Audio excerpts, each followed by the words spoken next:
ક્યારે એવું બન્યું છે કે 2002ની ગુજરાતની મતદાર યાદીમાં કોઈનું નામ શોધવાની જરૂર પડી હોય? વેલ, હવે આ કામ બહુ જ સહેલું થઈ ગયું છે. એક નવું અને એકદમ સિમ્પલ પોર્ટલ આવ્યું છે. તો ચાલો આજના આ વિશ્લેષણમાં આપણે સ્ટેપ બાય સ્ટેપ સમજીએ કે આ પોર્ટલનો ઉપયોગ બરાબર કેવી રીતે કરવો. તો આજે આપણે શું જોવાના છીએ? જુઓ, સૌથી પહેલાં તો આપણે સમજીશું કે આ નવું પોર્ટલ છે શું. પછી નામથી અને સરનામાથી કઈ રીતે સર્ચ કરી શકાય એ જોઈશું. અને હા, સૌથી ફાસ્ટ રિઝલ્ટ કેવી રીતે મળે એના માટેની કેટલીક ટિપ્સ પણ છે. અને છેલ્લે જો નામ ન મળે તો શું કરવું એ પણ જાણીશું. તો ચાલો શરૂઆત કરીએ આપણા પહેલા વિભાગથી. આ નવું પોર્ટલ શું છે? એકદમ સાદા શબ્દોમાં કહીએ તો આનો મુખ્ય હેતુ છે 2002ની મતદાર યાદીને સહેલાઈથી અને ઝડપથી લોકો સુધી પહોંચાડવાનો.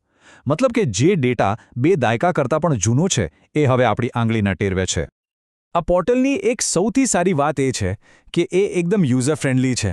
દાખલા તરીકે, વેબસાઇટમાં ઉપર જમણી બાજુએ જ ભાષા બદલવાનો ઓપ્શન છે, એટલે કોઈને પણ વાપરવામાં બિલકુલ તકલીફ ન પડે.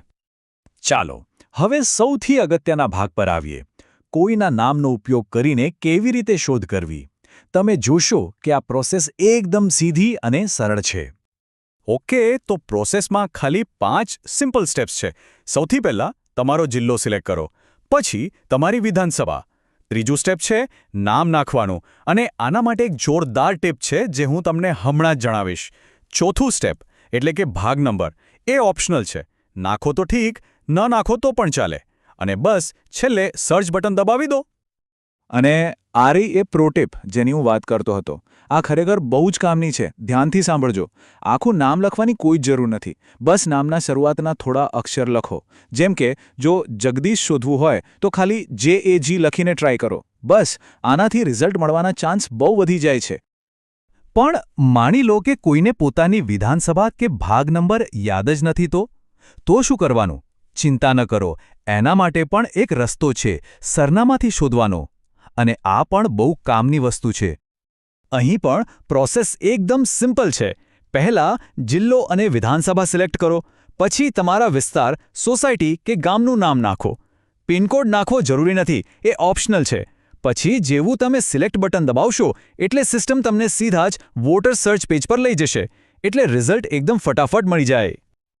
ઓકે, તો હવે આપણને શોધતા તો આવડી ગયું, પણ સૌથી ફાસ્ટ રિઝલ્ટ કેવી રીતે મળે? ચાલો હવે એના પર વાત કરીએ જેથી તમારો સમય બચે. અહીંયા જુઓ, આ ટેબલ બધું જ સ્પષ્ટ કરી દે છે. એકદમ સીધું ગણિત છે. જો તમે તમારી શોધને ખાલી વિધાનસભા પૂરતી સીમિત રાખો તો રિઝલ્ટ મળશે સૌથી ફાસ્ટ. જો ખાલી જિલ્લો સિલેક્ટ કરશો તો થોડી વાર લાગશે. અને જો કંઈ જ સિલેક્ટ નહીં કરો અને સીધું આખા ગુજરાતમાં શોધશો તો ભાઈ બહુ જ વાર લાગશે. એટલે બને ત્યાં સુધી સ્પેસિફિક રહો. અને હવે આપણો છેલ્લો પણ બહુ જ અગત્યનો મુદ્દો. ઘણીવાર એવું બને કે આપણે સર્ચ કરીએ પણ નામ જ ન મળે, તો ત્યારે શું કરવું? ચાલો એ જોઈએ. તો સવાલ એ જ છે કે સર્ચ રિઝલ્ટમાં નામ ન દેખાય તો શું કરવું? ગભરાવાની જરાય જરૂર નથી. એના માટે પણ સિમ્પલ સોલ્યુશન છે. બસ આ 2 વસ્તુઓ ટ્રાય કરી જુઓ. પહેલું, જો તમે પિતાનું કે પતિનું નામ એટલે કે મિડલ નેમ નાખ્યું હોય તો એને હટાવીને ફરી સર્ચ કરો. અને બીજું, જો એડ્રેસની વિગતો નાખી હોય તો એને પણ હટાવી દો. આનાથી શું થશે? તમારી સર્ચનો દાયરો મોટો થશે અને નામ મળવાની શક્યતા વધી જશે. તો બસ આટલું જ હતું આ પોર્ટલ વિશે. પણ જતાં જતાં એક સવાલ મનમાં આવે છે કે આવી જૂની ઐતિહાસિક નાગરિક માહિતી આપણને આટલી સહેલાઈથી મળે એનું મહત્વ શું છે? આપણા સમાજ માટે એ કેમ આટલું જરૂરી છે? જરા વિચારવા જેવો પ્રશ્ન છે, ખરું ને?